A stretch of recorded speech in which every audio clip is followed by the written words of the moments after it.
If you find yourself overthinking everything, from the exact wording of a text message to the subtle shift in someone's tone of voice, do you actually know why you do it? Most people dismiss it as just being too sensitive, anxious, or having an end need. Overactive imagination. But behind that endless loop of thoughts, there's something much deeper that nobody tells you. It's one of the most misunderstood and emotionally loaded patterns a woman can carry. And if you keep dismissing it as just an annoying personality flaw, which most women do, you might miss what your mind is desperately trying to tell you, leaving you perpetually exhausted and stuck in a cycle of self-doubt. Let's talk about what overthinking is really about. 1. The survival mechanism misunderstood as madness.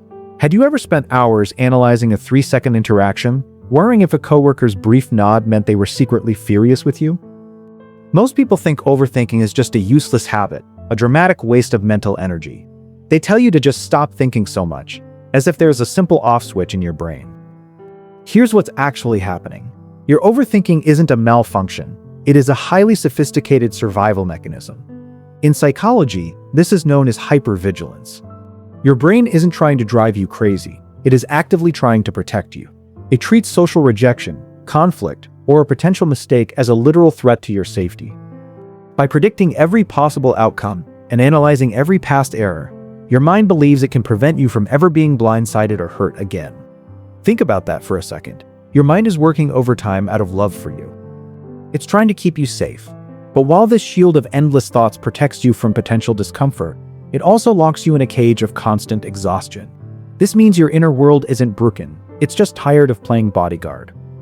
Let's look at why your brain became so good at protecting you in the first place. 2. The cognitive load. What neuroscience reveals. Do you ever feel like your brain simply operates at a higher volume and frequency than the men or peers around you? We often blame ourselves for this mental chaos, assuming we just lack mental discipline or emotional control. Here's what's actually happening.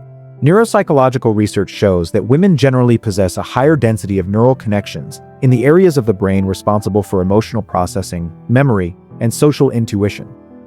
A famous study on cognitive load and gender socialization revealed that women's brains are wired to naturally monitor multiple social variables simultaneously.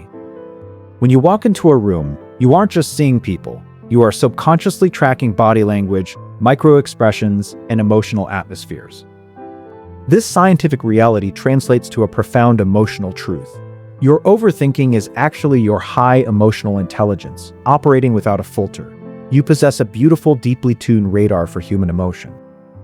However, when that radar isn't balanced with strong internal boundaries, it becomes an overwhelming flood of data.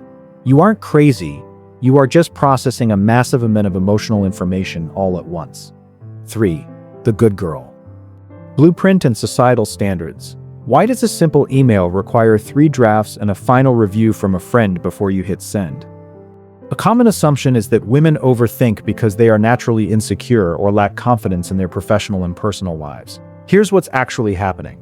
This behavior was taught to you, not born in you. From a very young age, girls are heavily socialized to be community-minded, cooperative, and intensely aware of how their actions impact others. We are praised for being the good girl, the quiet, accommodating, and perceptive one. Society teaches women that their worth is directly tied to their ability to keep the peace and please everyone around them. Overthinking is the direct result of trying to live up to this impossible blueprint. It is the mental exhaustion of trying to measure every word, so you are never perceived as too aggressive, too demanding, or too difficult. You are carrying a script that you didn't write. Knowing this allows you to realize that your overthinking isn't a personal failure.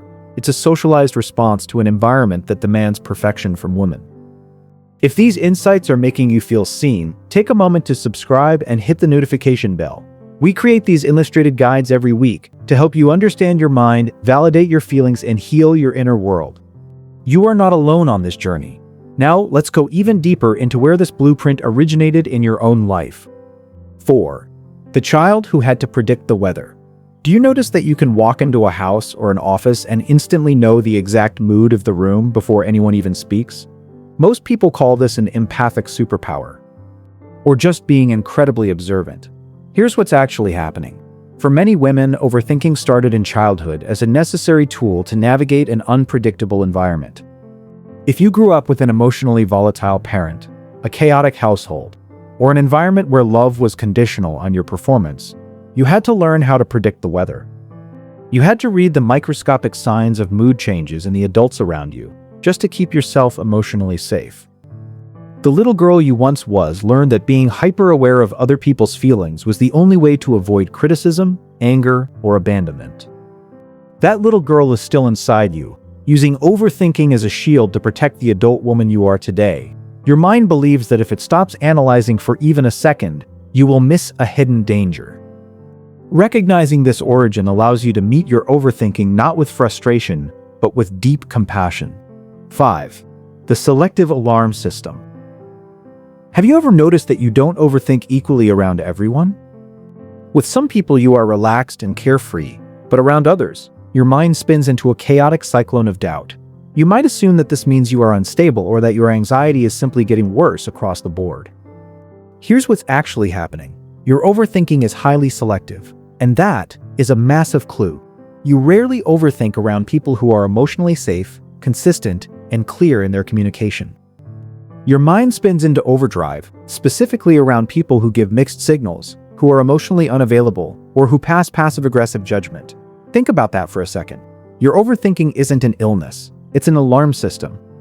It is your intuition screaming that something in this dynamic is unsafe, unclear, or manipulative.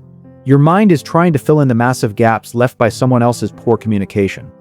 The next time you find yourself overthinking a relationship, stop asking, "What is wrong with me?" and start asking, "What is this environment or person triggering in me?" 6. The illusion of control over outcomes. Do you find yourself mentally rehearsing arguments or difficult conversations weeks before they actually happen, scripting both your lines and their responses? We tell ourselves we are just being prepared or planning ahead for every contingency. Here's what's actually happening. Overthinking is a subconscious attempt to gain control over things that are fundamentally uncontrollable. When we feel deep internal anxiety about the future, our brain uses thinking as a substitute for action. It tricks us into believing that as long as we keep analyzing, we are doing something to fix the problem. But this is an illusion.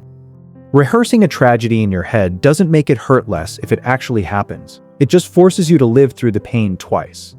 This reveals that at the core of your overthinking is a profound fear of vulnerability. You are terrified of being caught off guard, because being caught off guard means feeling helpless. True peace comes when you realize that you cannot control how other people react, think, or feel. You can only control your own return to calm. 7. Reclaiming the mind. From analysis to action. What would your life look like if you could take all the energy spent on overthinking and channel it into direct, peaceful action? Most women believe they have to completely cure their anxiety before they can start living peacefully or making firm decisions. Here's what's actually happening. You do not need to silence your mind to find peace. You simply need to change your relationship with your thoughts. Your thoughts are just suggestions, not absolute truths. When a wave of overthinking hits, you can learn to look at it with gentle curiosity and say, "Thank you, mind, for trying to protect me. But I am safe right now, and I don't need to solve this problem tonight." This reframe shifts you from being a victim of your thoughts to being the compassionate observer of your mind. You transition from a state of hypervigilance to a state of self-governance. You begin to trust that whatever happens in the future, you have the strength, the wisdom, and the resilience to handle it when it arrives, not a second before. Your mind is a beautiful, deeply perceptive, and protective space. The fact that you think so deeply is a reflection of how much you care, how deeply you feel, and how much love you have to give to this world. You are not broken, you are not too much, and you never have to apologize for the depth of your inner world. If this video made you feel seen today, please share with a friend who might need to hear this exact message. Thank you for watching. Take gentle care of